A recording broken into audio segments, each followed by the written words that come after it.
For the first time in the last 7 World Cups, and overall they were the better side, Jermaine, even though they made hard work of it. Yeah, look, I think Egypt brought to the table what we expected, which was them to be, I suppose, strong in those early stages, and they let it go, lacked creativity. But Uruguay, although they huffed and puffed, I felt in that first half, they were the better side. The chances were coming, and eventually, obviously, they got the goal they needed. You had to feel a bit for Egypt. They never won a World Cup game, but they were valiant. They held on for so long. Must have been desperately disappointing. Cruel blow at the end because, you know, the keeper had a fantastic game. They defended so well in not just the back four, the four in front as well. And cruel blow at the end. But Uruguay had the best chances. You think of the chances for Cavani, Suarez in the game. They should have been probably 2 or 3 up. But at the end, it was a header from a weakness that you said before the game. Definitely. I mean, it's something that they've struggled with, and to lose, you know, a point just through a set piece when you're playing against a side of the quality of Uruguay, it'd be so disappointing for Egypt. It just shows you, even at this level, even the World Cup set pieces are so important. And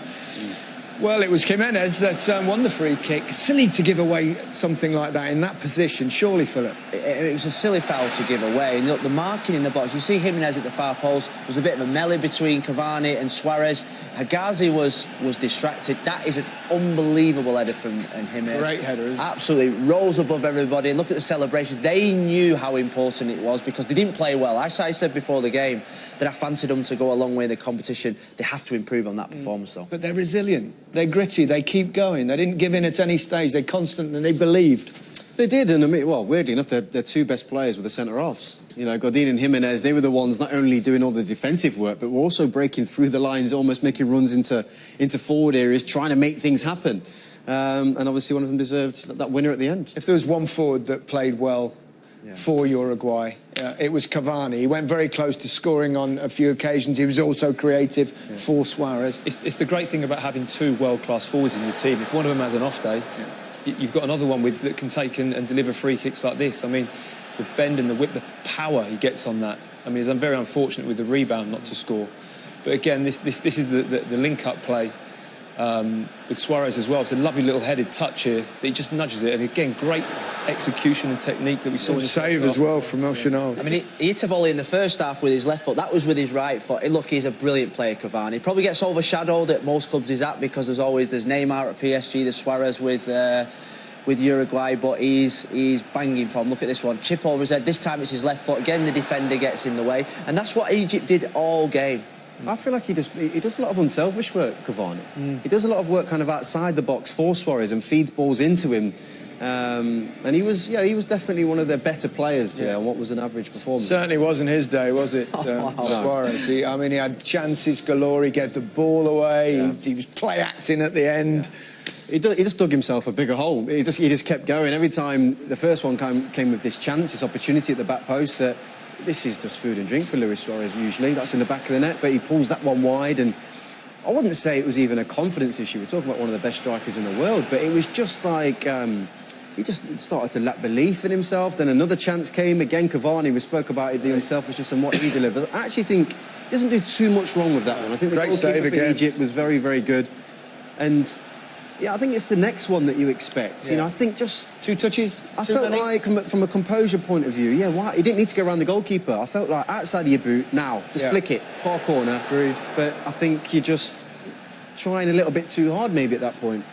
I think he can hit that first time, even. And or now. It was one of those afternoons where if it's not going well, simplay. And he got more complicated for him to get those decisions wrong in those. And this is the irritating aspect that we've seen from time over the years. I mean, this is the frustration of this. the real performance. I mean, I don't know what he was doing there. I mean, it's the poorest I've seen him play for a long, long time, and he will have to improve.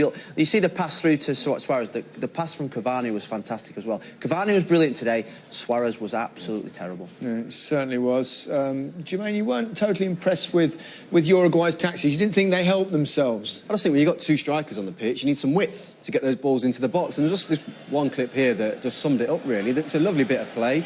They get it out to midfield, and in these times, you want to open up now. Where's my fullback bombing on down his left-hand side? I want to switch it out and bring another person into play.